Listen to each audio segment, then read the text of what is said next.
अस्सलाम वालेकुम students, my name is Mohammad Ashir Tariq. Okay students, हम लोगों ने क्लास 10 का बायोलॉजी का चैप्टर नंबर 12 स्टार्ट किया हुआ था, जिसमें हम लोगों ने लास्ट टाइम कोऑर्डिनेशन एक्शंस फिर न्यूरॉन्स वगैरह के बारे में डिस्कस किया था। तो आगे आज हम लोग चलेंगे, तो आज हम लोग डिस्कस करेंगे सेंट्रल नर्वस सिस्टम के बारे में, क्योंकि नर्वस सिस्टम को हमने बेसिकली डिस्कस करना था। तो नर्वस सिस्टम आप लोगों को पता, लास्ट टाइम हमने बताया भी था कि नर्वस सिस्टम जो है उसको दो कैटेगरीज में डिवाइड किया गया। First is the central nervous system and second is the peripheral nervous system. अब सेंट्रल नर्वस सिस्टम, और उसमें भी मैंने उसके कोऑर्डिनेटर्स भी आपको बताए थे कि सेंट्रल नर्वस सिस्टम के कोऑर्डिनेटर्स आपके पास कौन कौन से हैं। वो ब्रेन एंड स्पाइनल कॉर्ड होता है। तो अब हम वन बाय वन इनको डिस्कस करेंगे कि ये क्या चीज़ें हैं। तो वन बाय वन डिस्कस करते हैं। तो पहले नंबर पे हमें पता होना चाहिए कि सेंट्रल नर्वस सिस्टम के बारे में। तो सेंट्रल नर्वस सिस्टम के बारे में ये कहा जाता है कि सेंट्रल नर्वस सिस्टम कंसिस्ट करता है, जो मैंने बता दिया, ब्रेन एंड स्पाइनल कॉर्ड। दो चीज़ों पर कंसिस्ट करता है, ब्रेन एंड स्पाइनल कॉर्ड पर हमारा सेंट्रल नर्वस सिस्टम कंसिस्ट कर रहा है। यानी कि ये आपके पास जो पोर्शन है, ये ऊपर वाला सारा पोर्शन, ये वाला पोर्शन सारा ब्रेन का, और साथ यहाँ पर आपके ये जो पोर्शन प्रेजेंट हो, जो शुरू हो रहा है, that is the spinal cord. तो आपका जो ब्रेन है, जो आपका सेंट्रल नर्वस सिस्टम, इन दो चीज़ों पर कंसिस्ट करता है। तो यहाँ पर भी आपको डायग्राम में भी नज़र आ रहा है कि ये जो ऊपर वाला पोर्शन है, that is the brain portion, and ये जो जितना पोर्शन आपको नज़र आ रहा है, ये सारे का सारा पोर्शन स्पाइनल कॉर्ड का पोर्शन है। तो वन बाय वन डिस्कस करेंगे, लेकिन आज के टॉपिक में हम सिर्फ ब्रेन को डिस्कस करेंगे कि ब्रेन क्या होता है।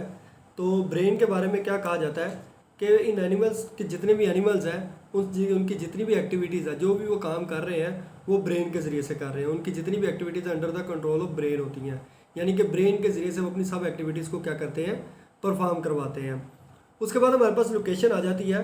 तो लोकेशन से रिलेटेड हमारे पास ब्रेन की क्या है कि जो ब्रेन है वो कहाँ पर पाया जाता है, इनसाइड द बोनी क्रेनियम। यानी कि हमारा जो दिमाग है उसके बाहर एक हड्डी पाई जाती है, जो हमारा स्कल है। जैसे हमारे हेड के ऊपर ये पोर्शन है, इसके ऊपर हार्ड स्ट्रक्चर प्रेजेंट है स्किन के नीचे। तो उस हार्ड स्ट्रक्चर वो बोन्स है, और उन बोन्स को हम नाम देते हैं क्रेनियम बोनी क्रेनियम। यानी कि वो बोन्स को हम क्या नाम दे रहे हैं, क्रेनियम का नाम दे रहे हैं। और ये पार्ट ऑफ स्कल होती है, यानी कि हमारा जो खोपड़ी है, खोपड़ी का हिस्सा है। और इसके बारे में हम आगे जाकर डिस्कस करेंगे क्रेनियम के बारे में कि कितनी क्रेनियम, 8 क्रेनियम पाई जाती हैं। तो वन बाय वन डिस्कस करेंगे, लेकिन आज के टॉपिक में हम सिर्फ आपको मैं लोकेशन बता रहा हूँ ब्रेन की। तो ये डायग्राम आपके पास, तो ये डायग्राम में आपको नज़र आ रहा है कि ये जो ऊपर ब्राउन कलर का पोर्शन है, ये जिधर मैं लाइन लगा रहा हूँ, that is the cranium portion. और जो क्रेनियम के नीचे क्या कह रहे हैं कि अंदर क्रेनियम के अंदर वाली साइड पर, इनसाइड द क्रेनियम, जो ब्रेन है वो कवर्ड होता है 3 लेयर्स ऑफ मेनिंजेस से। यानी कि मेनिंजेस जो एक लेयर है, वो उसकी 3 लेयर्स पाई जाती हैं क्रेनियम के नीचे, जिसके नीचे फिर ब्रेन आता है। यानी कि अगर कहा जाए तो ब्रेन एक थैली के अंदर बांधा है, जो कि किसकी बनी हुई है, मेनिंजेस की बनी हुई है, जिसकी लेयर्स है। अब मेनिंजेस का काम क्या है, मेनिंजेस का बेसिकली काम ये होता है कि इन्होंने एक तो काम ये करना है, प्रोटेक्ट ब्रेन, हमारा जो ब्रेन है उसको प्रोटेक्ट करना है। और दूसरे नंबर पर इन्होंने क्या करना है, प्रोवाइड न्यूट्रिएंट्स प्रोवाइड करने हैं, यानी कि फूड वगैरह। And second third is the oxygen. तो ये सारी चीज़ें किसको प्रोवाइड करनी है, ब्रेन के टिश्यूज़, क्योंकि ब्रेन किस पर कंसिस्ट करता है, टिश्यूज़ पर। तो ब्रेन के जितने टिश्यूज़ हैं, उनको जो प्रोटेक्शन है, उनको जो न्यूट्रिएंट्स वगैरह प्रोवाइड करने हैं, उनको जो ऑक्सीजन प्रोवाइड करनी है, वो सारा काम कौन करेगा, मेनिंजेस परफॉर्म करेंगी। तो मेनिंजेस ही जो ब्रेन को बेसिकली ऑक्सीजन प्रोवाइड कर रही है और का न्यूट्रिएंट्स वगैरह प्रोवाइड कर रही है, जिसकी वजह से हमारा ब्रेन प्रॉपरली क्या करता है, फंक्शनिंग कर पाता है। उसके बाद ब्रेन के बारे में एक ये चीज़ बताई है कि ब्रेन के पास एक फ्लूइड फील्ड वेंट्रिकल्स पाए जाते हैं। दो चीज़ें प्रेजेंट होती है ब्रेन के पास, एक वेंट्रिकल्स पाए जाते हैं, दूसरे नंबर पे सेंट्रल कैनाल पाई जाती हैं। और इनके दरमियान एक फ्लूइड पाया जाता है, उस फ्लूइड को हम नाम देते हैं सेरिब्रोस्पाइनल फ्लूइड का नाम देते हैं। वो फ्लूइड क्या कहलाता है, सेरिब्रोस्पाइनल फ्लूइड कहलाता है।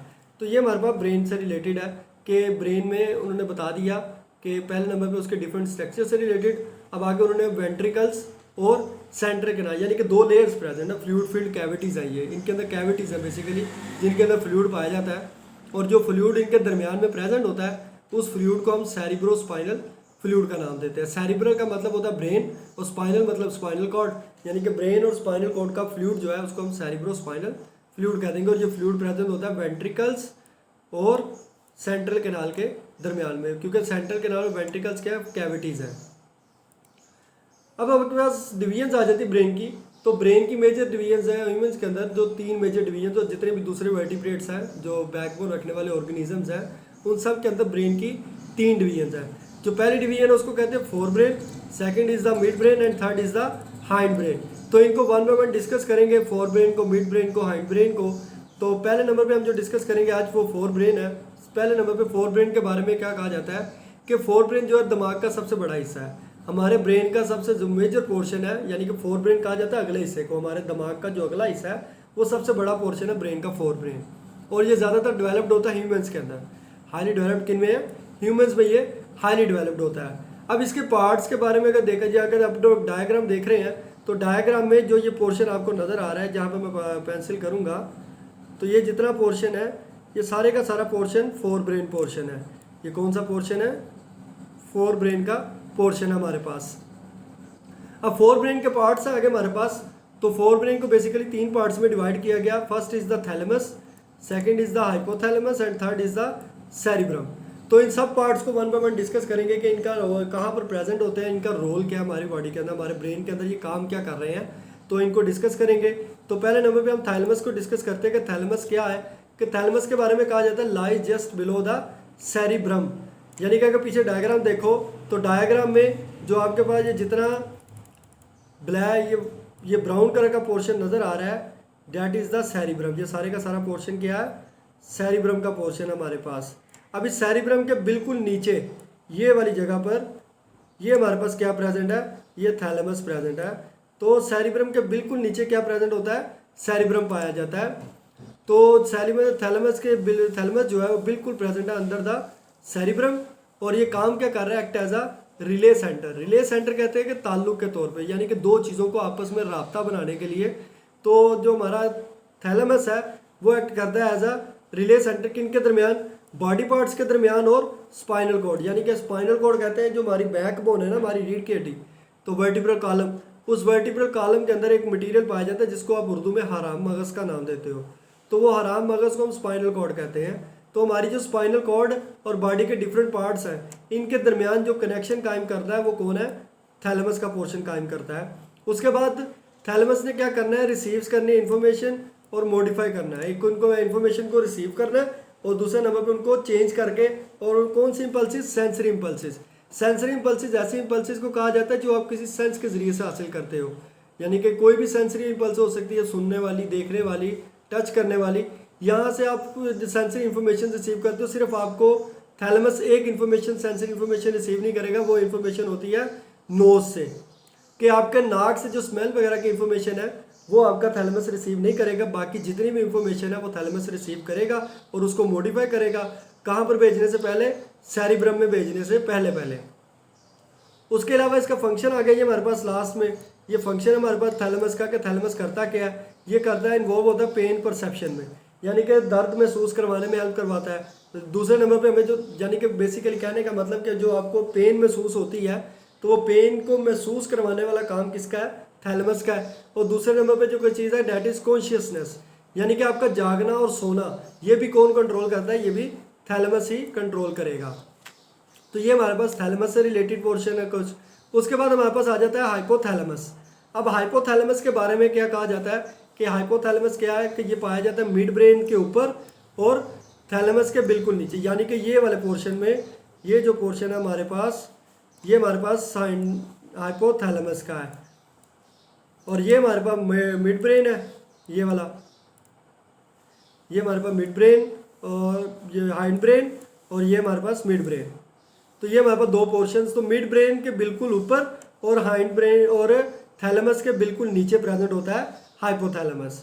और इसका जो साइज़ है, अगर इसके साइज़ की बात की जाए तो साइज़ इसका बेसिकली आलमंड के बराबर होता है। आलमंड कहते हैं बादाम। एक जो बादाम का साइज़, बादाम आपको कितना नज़र आता है? छोटा सा नज़र आता है। जितना हमारे दिमाग ब्रेन बादाम का साइज़ है उतने साइज़ के बराबर हाइपोथैलेमस का साइज़ होता है। और दूसरे नंबर पे link nervous system and endocrine system, यानी कि आपके ब्रेन और स्पाइनल कॉर्ड को आपके एंडोक्राइन सिस्टम से इसने क्या करना है, यानी कि हार्मोन्स वगैरह से कनेक्ट करना है हाइपोथैलेमस ने। उसके बाद दूसरी चीज़ जो है इन्होंने कंट्रोल करनी है सेक्रीशंस ऑफ पिट्यूटरी ग्लैंड, यानी कि आपके बॉडी के अंदर पिट्यूटरी ग्लैंड पाए जाते हैं जो आपकी ग्रोथ को कंट्रोल करते हैं। ग्रोथ के साथ साथ आपके डिफरेंट वाटर बैलेंस वगैरह, वाटर बैलेंस जो है उसको भी कंट्रोल करने का काम है पिट्यूटरी ग्लैंड का। तो pituitary gland different hormones release करती है। तो जो ग्लैंड्स हार्मोन रिलीज कर रहे हैं पिट्यूटरी ग्लैंड, और हार्मोन्स को रिलीज कौन करवा रहा है? हाइपोथैलेमस रिलीज करवा रहा है। जो लास्ट चीज़ हमें बताई है कि इन्होंने क्या करना है, फीलिंग्स को कंट्रोल करना है, फिर गुस्से को आपकी जितनी भी फीलिंग्स हैं, जो इंसान के अंदर एक फीलिंग्स प्रोड्यूस होती हैं एहसासात, उन सब को पैदा करवाने का काम भी हाइपोथैलेमस करता है। उनको कंट्रोल कौन करता है, हाइपोथैलेमस। जैसे अगर आपको कोई गुस्सा आ रहा है तो वो गुस्सा जो कंट्रोल कर रहा है वो भी हाइपोथैलेमस करेगा। फिर आपकी प्लेयरनेस के अंदर आपके इमोशन फीलिंग्स कैसी होंगी, शोर गम के वक्त आपकी फीलिंग्स कैसी होती हैं, फिर दर्द में आप जो कैसे होंगे, तो ये जो फीलिंग्स आपको हैं तो फील करवाने वाला काम, ये सारा काम किसका है, हाइपोथैलेमस का है। अब हाइपोथैलेमस के बाद नेक्स्ट आपके पास आ जाता है सेरिब्रम। अब ये हमारे फोर ब्रेन का सबसे बड़ा पार्ट है, यानी कि फोर ब्रेन जो हमारा दिमाग का अगला हिस्सा है उसका सबसे बड़ा पोर्शन क्या है, सेरिब्रम है। अगर इसकी डायग्राम अगर देखो तो डायग्राम में आपको ये जितना ब्राउन कलर का पोर्शन मैंने बताया था ना, ये वाला ब्राउन कलर का पोर्शन ये सारा क्या है, ये सेरिब्रम है। तो आपको नज़र आ रहा है कि दिमाग ब्रेन में सबसे ज़्यादा पोर्शन ही किसका प्रेजेंट है, सेरिब्रम का प्रेजेंट है। उसके अलावा इसका फंक्शन है कि सेरिब्रम काम क्या कर रहा है, तो सेरिब्रम बेसिकली कंट्रोल करता है स्केलेटल मसल, यानी कि हमारे जो मसल्स की मूवमेंट है, हम जो चलते फिरते हैं, हाथ वगैरह हिलाते हैं, उन सबको कंट्रोल कौन करेगा, सेरिब्रम करेगा। हमारे सोचने के अमल को भी कंट्रोल करता है, इंटेलिजेंस को भी कंट्रोल कर, हमारी जहानत जो है उसको भी, और इमोशंस, हमारे जो इमोशंस होते हैं गम के वक्त पर हमारे इमोशंस कैसे होंगे, फीलिंग्स कैसी होंगी, तो इन सबको भी कौन कंट्रोल करवाएगा, सेरिब्रम कंट्रोल करवाएगा। अब सेरिब्रम जो है उसको बेसिकली दो पार्ट्स में डिवाइड किया गया, उन दोनों पार्ट्स को हम नाम देते हैं सेरिब्रल हेमिस्फेयर्स का। उनको किस चीज़ का नाम देंगे, सेरिब्रल हेमिस्फेयर्स का। अब सेरिब्रल हेमिस्फेयर का जो अपर दो पार्ट है ना, एक इंटीरियर पोर्शन है, एक अपर पोर्शन है। जो इंटीरियर पोर्शन है, जो यानी कि ऊपर वाला जो बाहर वाला हिस्सा है, वो क्या करता है, उसको हम कहते हैं ओल्फैक्टरी बल्ब का नाम देते हैं। ओल्फैक्टरी बल्ब मतलब ये हमारे स्मेल से रिलेटेड होगा, यानी कि हमारे जो सूंघने का प्रोसेस है उनसे रिलेटेड। तो हमारे जो हमारे क्या कहते हैं ब्रेन है, वो क्या करेगा, वो इम्पल्सिस रिसीव करेगा कहाँ से, ओल्फैक्टरी नर्व्स से, यानी कि ऐसी नर्व जो इंफॉर्मेशन लेकर आएंगी, नोज़ वगैरह से जो नर्व्स निकल रही हैं ब्रेन तक जा रही हैं, तो वो क्या करेंगी, जो हमारा ब्रेन है, जो हमारा सेरिब्रम है, वो ओल्फैक्टरी नर्व से इंफॉर्मेशन रिसीव करेगा और वो कौन सी सेंसेशन प्रोड्यूस करेगा, स्मेल का एहसास करवाएगा। यानी कि हमें जो अगर हमारी इन्वायरमेंट में कोई स्मेल महसूस हो रही है, तो वो स्मेल महसूस होने का सारा प्रोसेस कौन कंट्रोल कर रहा है, सेरिब्रम कंट्रोल कर रहा है। उसके अलावा इसका अपर पोर्शन सेरिब्रल हेमिस्फेयर का, पहले इंटीरियर पोर्शन की बात की थी बाहर वाले की, अब अपर पोर्शन की सबसे ऊपर वाला पोर्शन जो है सेरिब्रल हेमिस्फेयर का, उसके बारे में बात कर रहे हैं कि उसको हम क्या कहते हैं, सेरिब्रल कॉर्टेक्स है। उसको क्या नाम दिया जाता है, सेरिब्रल कॉर्टेक्स कहा जाता है। और जो सेरिब्रल कॉर्टेक्स है वो कंसिस्ट करता है ग्रे मैटर पर। अब ग्रे मैटर का मतलब क्या है, वो नीचे लिखा हुआ है कि ग्रे मैटर का मतलब है कि नर्व सिस्टम जो है वो कंसिस्ट करता है सेल बॉडीज पर और नॉन माइलिनेटेड एक्सोन्स। यानी कि आपने पढ़ा था न्यूरॉन का, जब टॉपिक डिस्कस कर रहे थे तो न्यूरॉन में मैंने आपको बताया था कि जो एक्सोन्स होती हैं वो दो तरह की होती हैं, कुछ माइलिनेटेड होती है, कुछ नॉन माइलिनेटेड होती हैं। माइलिनेटेड एक्सोन्स का मतलब होता है कि इन एक्सोन्स के जो बाहर जो ऊपर है फैटी लेयर प्रेजेंट होती है, लेकिन नॉन माइलिनेटेड एक्सोन का मतलब होता है कि इनके ऊपर फैट की लेयर प्रेजेंट नहीं होती। तो ग्रे मैटर के बारे में यही कहा जाता है कि जो नर्वस सिस्टम का ग्रे मैटर है वो कंसिस्ट करता है सेल बॉडीज पर और नॉन माइलिनेटेड एक्सोन्स पर। लेकिन दूसरे नंबर पे कंपैरिजन के तौर पे उन्होंने आपको वाइट मैटर भी प्रोवाइड किया हुआ है। तो वाइट मैटर क्या होता है, वाइट मैटर जो नर्वस सिस्टम का वो कंसिस्ट करता है माइलिनेटेड एक्सोन्स पर, यानी कि ऐसी एक्सोन्स पर जिनके ऊपर फैट की लेयर क्या हुई होती है, प्रेजेंट होती है। तो ये आपके पास क्या है, ये आपके पास माइलिनेटेड एक्सोन से रिलेटेड यानी कि वाइट मैटर से रिलेटेड है। तो सेरिब्रल हेमिस्फेयर के बारे में ये कुछ पोर्शंस थे, जैसे इंटीरियर पोर्शन को ओल्फैक्टरी बल्ब कह दिया, इनर पोर्शन जो अपर पोर्शन है उसको सेरिब्रल कॉर्टेक्स का नाम दे दिया। और सेरिब्रल कॉर्टेक्स ग्रे मैटर पर कंसिस्ट करता है। और ग्रे मैटर को भी मैंने आपको बता दिया कि वो क्या, जो कि ऐसा मैटर जो कि कंसिस्ट करता है सिर्फ सेल बॉडीज पर और नॉन माइलिनेटेड एक्सोन्स पर। अब हमारे पास सेरिब्रम से रिलेटेड कुछ लोब्स आ जाते हैं। सेरिब्रम को 4 लोब्स में डिवाइड किया गया है, जैसे फ्रंटल लोब है, पैराइटल लोब है, ऑक्सीपिटल लोब है और टेम्पोरल लोब है। तो वन बाय वन हम इन लोब्स को डिस्कस करेंगे। जैसे हमारे पास ये पहले वाला पोर्शन आ जाता है, दैट इज फ्रंटल लोब। सबसे पहले कौन सा पोर्शन है, फ्रंटल लोब का पोर्शन है। तो फ्रंटल लोब ने क्या करना है, control motor function. Motor function ऐसे फंक्शन होते हैं जो आप एक्टिविटी परफॉर्म कर रहे हो, यानी कि आप जो कोई काम कर रहे हो, जो आपसे काम करवाना है, वो सारा काम करवाने वाला काम किसने करना है, फ्रंटल लोब ने करवाना है। क्योंकि सेरिब्रम ने आपकी स्केलेटल मसल्स को मूव करना है ना, तो आपके मसल्स ने ही वर्क करना है, आपके मसल्स ने ही कोई एक्टिविटी करनी है। तो जब मोटर, तो फिर फ्रंटल लोब ने आपके मोटर फंक्शंस को कंट्रोल करना है। जब मोटर फंक्शंस को कंट्रोल किया तो दूसरी चीज़ क्या होगी कि उन्होंने क्या करना है, आपके स्केलेटल मसल्स की कॉन्शियस परमिट करना, यानी कि आप खुद अपनी मर्जी से, जैसे आप चलते हो अपनी मर्जी से चलना है, खुद ब खुद तो चलने नहीं ना शुरू हो जाएंगे। तो जो आप अपनी मर्जी से कॉन्शियस कंट्रोल, यानी कि ऐसे काम जो आपके इख्तियार में हो उस काम में स्केलेटल मसल्स को मूव करवाना है, वो भी काम किसने करवाना है? फ्रंटल लोब ने करवाना है। तीसरी जो चीज़ फ्रंटल लोब ने करवानी, coordinate movements involved in speech, यानी कि मैं बोल रहा हूँ तो बोलते वक्त मेरे जो हाथ वगैरह हिल रहे हैं, तो मेरा जो एक्शन है, जो बोलते वक्त जो मेरी मूवमेंट्स परफॉर्म हो रही हैं स्पीच के दौरान, वो भी कौन कंट्रोल कर रहा है? वो फ्रंटल लोब कंट्रोल कर रहा है। तो ये आपके पास फर्स्ट लोब था, date is frontal lobe.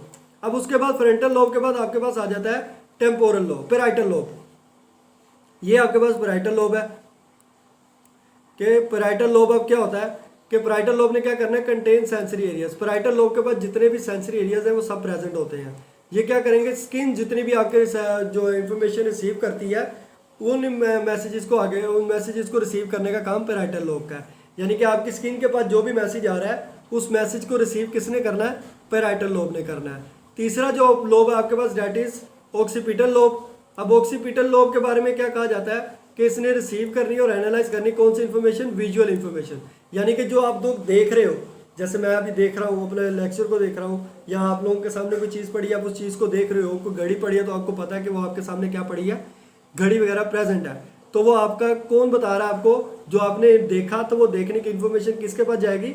Occipital lobe के पास जाएगी और वो उसको एनालाइज करेंगे। फिर टेम्पोरल लोब आ जाता है, चौथा लोब। फोर्थ लोब कौन सा? Temporal lobe. और टेम्पोरल लोब बेसिकली कंसर्न होता है स्मेल और हेयरिंग से। टेम्पोरल लोब आपका हेयरिंग से भी कंट्रोल, हेयरिंग भी कंट्रोल करता है, और यानी कि आपने जो सुना है वो मैसेज जाएगा टेम्पोरल लोब के पास। स्मेल आपने कोई महसूस किया तो वो स्मेल भी किसके पास जाएगी? टेम्पोरल लोब के पास जाएगी। तो ये हमारे पास फोर ब्रेन से रिलेटेड था कि उसके डिफरेंट पार्ट्स को हमने वन बाय वन डिस्कस किया, थैलेमस, हाइपोथैलेमस एंड सेरिब्रम। फिर सेरिब्रम के हमने पार्ट्स डिस्कस किए, लोब्स को डिस्कस किया। अब आगे हम लोग चलते हैं, तो आगे हमारे पास आ जाता है मिड ब्रेन। अब मिड ब्रेन यानी कि ऐसा ब्रेन जो कि फोर ब्रेन और हाइंड ब्रेन के दरमियान में पाया जाता है, हम उसको क्या कहते हैं? मिड ब्रेन का नाम देते हैं। तो लोकेशन इसकी हमें पता चल गई कि कहाँ पे पाया जाता है? Brain, hind brain and fore brain. और इसने क्या किया हुआ है? कनेक्ट किया हुआ है इन दोनों को, यानी कि फोर ब्रेन और हाइंड ब्रेन को आपस में किसने जोड़ा हुआ है? मिड ब्रेन ने कनेक्ट किया हुआ है। अब मिड ब्रेन क्या करता है? मिड ब्रेन ने करनी है रिसीव सेंसरी इन्फॉर्मेशन और उसको आगे भेज देना है appropriate part of fore brain.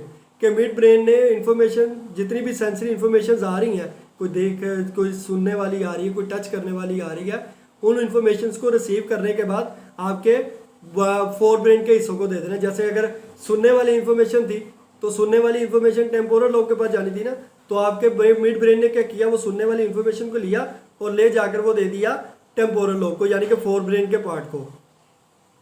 तो उसके बाद सेकंड जो थर्ड चीज़ बताइए, control some auditory reflexes and posture, यानी कि आपके जो सुनने का रिफ्लेक्सेस वगैरह है, ऑडिटरी कहते हैं सुनने के का, सुनने से रिलेटेड, यानी कि आपके सुनने वाले जो मैसेजेस आ रहे हैं उनको कंट्रोल करता है। दूसरे नंबर पे आपका पोस्चर, यानी कि आपके जो मूवमेंट है, यानी कि मैं बोल रहा हूँ तो मेरे हाथ वगैरह हिल रहे हैं, मेरे पोस्चर्स हो रहे हैं, मेरे बॉडी पार्ट्स की मूवमेंट जो है, उन सबको कौन कंट्रोल करेगा?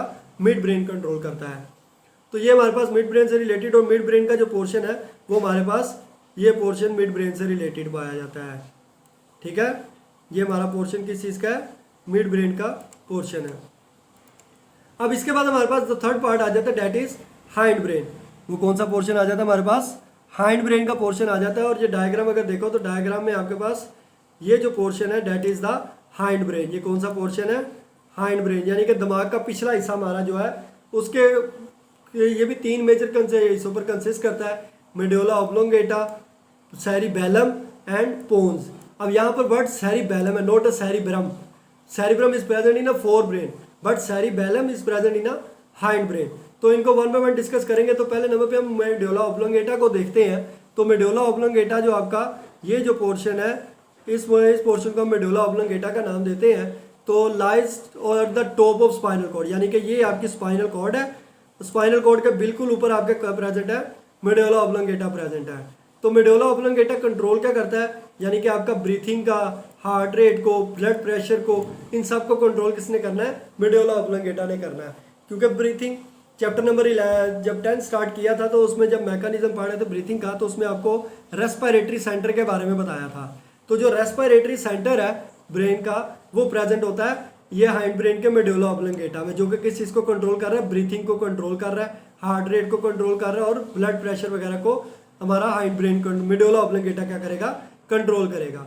इसके साथ साथ कुछ रिफ्लेक्सेस है जिनको ये कंट्रोल करता है, जैसे वोमिटिंग का आना, खांसी का आना, स्नीजिंग, गुनूदगी का ऊँगना वगैरह, ये सारी चीज़ें जो है, ये सारी चीज़ें जो ये रिफ्लेक्सेस हैं इनको कंट्रोल कौन करता है, इनको मेडुला ऑब्लिंगेटा कंट्रोल करता है। अब breathing, heart beat, heart rate, blood pressure, इनके साथ साथ कुछ रिफ्लेक्सेस जैसे वोमिटिंग का आना, खांसी का होना, कफिंग जिसको कहते हैं, फिर स्नीजिंग, ऊँगने वगैरह का जितना प्रोसेस है ये हमारा मेडुला ऑब्लिंगेटा कंट्रोल करता है। अब उसके बाद हमारे पास जो नेक्स्ट पार्ट आ जाता है हाइंड ब्रेन का, वो आ जाता है सेरिबेलम। अब सेरिबेलम जो है बिल्कुल बिहाइंड पाया जाता है किसके, मेडुला ऑब्लिंगेटा का। यानी कि अगर देखो तो ये जो पोर्शन आपके पास ये सेरिबेलम का पोर्शन है और बिल्कुल मेडुला ऑब्लिंगेटा के बैक साइड पर आपके पास ये क्या है, प्रेजेंट है। और इसने क्या करना है, आपके मसल्स की मूवमेंट को करवाना है। यानी कि मसल्स मूवमेंट की जो कोऑर्डिनेशन है, यानी कि अगर आपके मसल्स चल रहे हैं उनके साथ आपकी हार्ट बीट वगैरह का चलना, आपके सांस का तेज हो जाना, तो ये जो कोऑर्डिनेशन के प्रोसेस है ये किसने करवाने हैं, हाइंड ब्रेन ने करवाने हैं। हाइंड ब्रेन के कौन से पार्ट ने, सेरिबेलम ने। और ये पाया कहाँ पे जाता है, बिहाइंड द मेडुला ऑब्लिंगेटा। अब थर्ड पार्ट हमारे पास आ जाता है पोन्स से। अब पोन्स जो है that is the third part of hind brain. और पोन्स का क्या काम है, ये पाया जाता है टॉप ऑफ मेडुला। यानी कि अगर डायग्राम में देखो तो डायग्राम में आपके पास ये मेडुला था, तो मेडुला के बिल्कुल ऊपर ये वाले पोर्शन में ये आपके पास क्या प्रेजेंट है, पोन्स प्रेजेंट है। और पोन्स बेसिकली क्या करता है, मेडुला को असिस्ट करता है, तो क्या करे, कंट्रोल करे ब्रीथिंग को। यानी कि मेडुला ने तो ब्रीथिंग को कंट्रोल करना है, लेकिन उसको ब्रीथिंग कंट्रोल करने के लिए कहा किसने, वो हाइंड ब्रेन का पार्ट पोन्स है जिसने उसको ब्रीथिंग को कंट्रोल करने का हुक्म दिया है। उसके बाद ये सर्व करता है as a connection between cerebellum and spinal cord. यानी कि आपका सेरिबेलम और स्पाइनल कॉर्ड के दरमियान कनेक्शन भी कौन कंट्रोल करता है, सर्व करता है वो भी पोन्स है। यानी कि आपके सेरिबेलम और जो स्पाइनल कॉर्ड उनके दरमियान राब्ते के लिए कौन सी चीज़ है, वो पोन्स आ जाती है। तो ये आपके पास हाइंड ब्रेन के डिफरेंट पार्ट्स है तीनों जिसमें आपको डिफरेंट चीज़ों के बारे में बताया गया हुआ है। उम्मीद करता हूँ स्टूडेंट्स आप लोगों को समझ आ गई होगी। अगर आप लोगों को नहीं समझ आई कोई पॉइंट अगर पूछना है तो मुझसे आप कमेंट में पूछ सकते हैं। Thank you students.